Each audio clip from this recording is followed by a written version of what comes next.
Belea eta azeria. Udako goiz batean, azeri bat zuhaitz baten azpian etzan zen. Zuhaitz berdineko adar batean bele lapur bat zegoen. Orduan, sagu bat agertu zen, neka eginda. Zegoenez, zeraman gazta lurrean uztea erabaki zuen, lurrean eseri ondoren. Beleak gazta lurrean ikusi zuenean, ez zion aukera eder horri ihes egiten utzi nahi. Izan eta hegoak zabaldu eta hegan eginez gazta hartu eta bere adarrera bueltatu zen.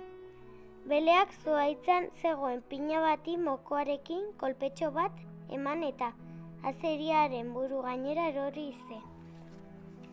Azeriak burua altxatu zuen, eta Belea ahoan zuen gazta ikusi zituenean, oraindik gehiago gosetu zen. "Ederra zara!" esan zion Beleari. "Baina ez dut inoiz zure ahotsa entzun." "Orain entzun guzu." Belea besten hasi zen eta orduan gazta lurrera erori zitzaion ere. Azeriak poz-poztik gazta eta pina eskutan zituela alde egin zuen. Tralalara. Azeria ikasi zuen beti tranpetan ibiltzen dena ez dituela asmo garbiak. Orain eta eztaria. Bazen behin, basoan bere lagunekin bizi zen orain bat. Bere adarrak asko gustatzen zitzaizkion, bere hankak ordea ez. Bere lagunei esaten zien beti: "Begira nolako adar ederrak eta indartsuak ditudadan. Nire hanka me eta blauek ez zaizket batere gustatzen. Ez dute zertarako balio."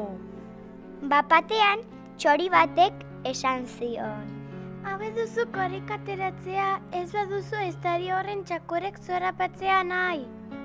Oreinak korrika egin hasi zen bere buruari zera esaten zion bitartean. "Animo hankatxoak! Lagundu hemendik ihes egiten!" Pixkanaka, txakurrak atzean utzi zituen. Orduan, oreinak adarrak zuhaitz baten adarretan trabatu ziren. "Zer gertatzen zait? Ezin naiz mugitu. Harrapatu egingo naute." Txakurrak gero eta hurbilago zeuden. Nire adarrekin arro nengoen. Eta haien erruz harrapatu egingo naute. Esan zuen oreinak. Baina zorionez, oreinaren lagunak agertu ziren eta txakurrak izutu zituen. Horrela, oreinak ikasi zuen, berak maite ez zituen hankei esker salbatu zela eta oso ona dela lagun onak izatea. Dordoka eta erbia. Basoko bazter batean erbia eta dordoka bizi ziren. Dordoka geldi eta baldarra zen, eta erbia berriz haizea bezain arina eta bizkorra. Erbiak dordokari txantxetan esan zion: "Bai, motela zarela eta astunari, jajaja."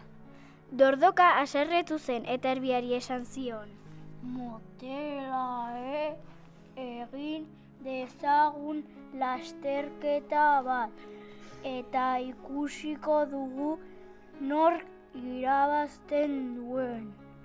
Basoko animali guztiak hurbildu ziren bien arteko lasterketa ikustera.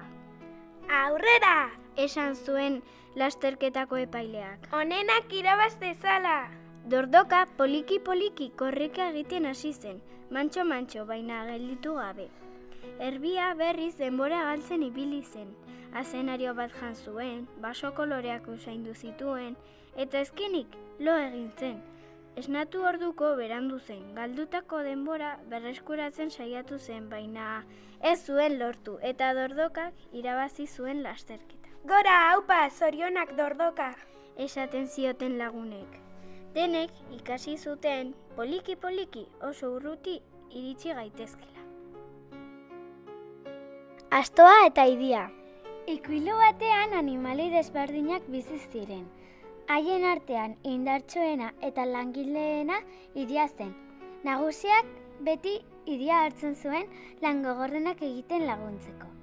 Egun oso lanean eman ondoren, beste animaliek adarra jotzen zioten. batez ere astoak. Zu bai zarelak irtena, egun osoa lanean eta orain ez da ezertarako gauza. Esaten zion astoak. Utzi bekean, nekatua nago bai, baina egiten dudan lana gustokoa dut. Entzun ezazu laguna, Esan zion astoak. nik bezala egin ezazu. Nagusiak lanera eraman nahi banau gaixorik nagoela esaten diot, eta horrela lasai-lasai uzten nau. Ai, ui! Iria Iria. kexaka. Gaixo nago, oso gaixo, gaur ezin naiz lanera joan, oso gaizki nago eta. Oso ongi! Esan zion astoa begiak ainatuz. Bazenuen niri kasu egiteko garaia. Gaur nagusiak lan egin dezala, ja. Baina nagusiak erabaki zuen berak ez zuela lanik egin nahi, eta astoa eraman zuen lan gogorrenak egitera. Gainontzeko animaliek hori ikusi zutenean astoa zirikatzen eman zuten egun osoa. Aurrera astoa jauna, Esan zioten txoriek. zer moduz, asto laguna? Galdetu zion Iriak.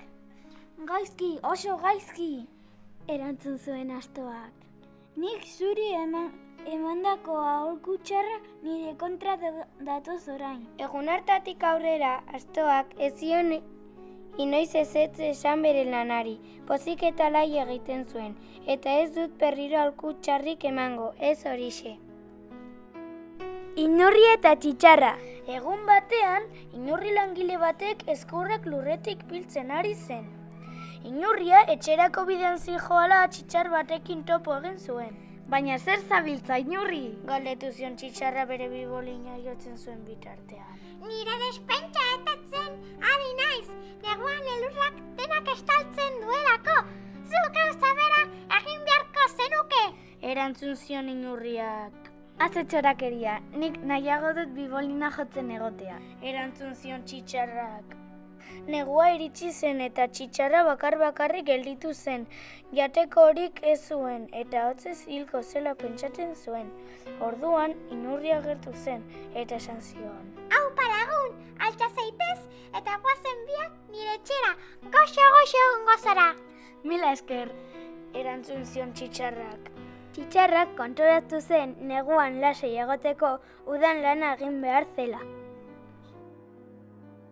Leoi eta basurdea. Bazen behin, neka eginda zegoen basurde bat. Iturrira abiatu zen ura edateko asmoz.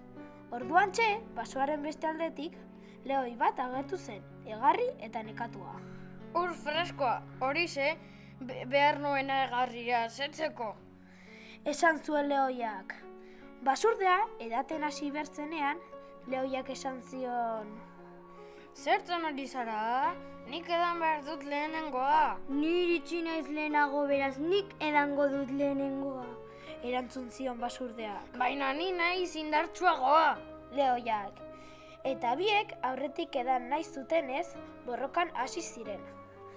Lehoi eta basurdea, eztabaidan ari zirela, putre batzuk agertu ziren. Ara! Esan zuen batek. Txotxolo horiek borrokan dauden bitartean haien maletak hartuko ditugu. Lehoi eta basurdea konturatu zirenean elkarrekin putreak izutzera joan ziren. Gure lagunek ikasi zuten borrokak denentzak direla kaltegarriak. Hobe bakean bizi eta denen lagunak izatea.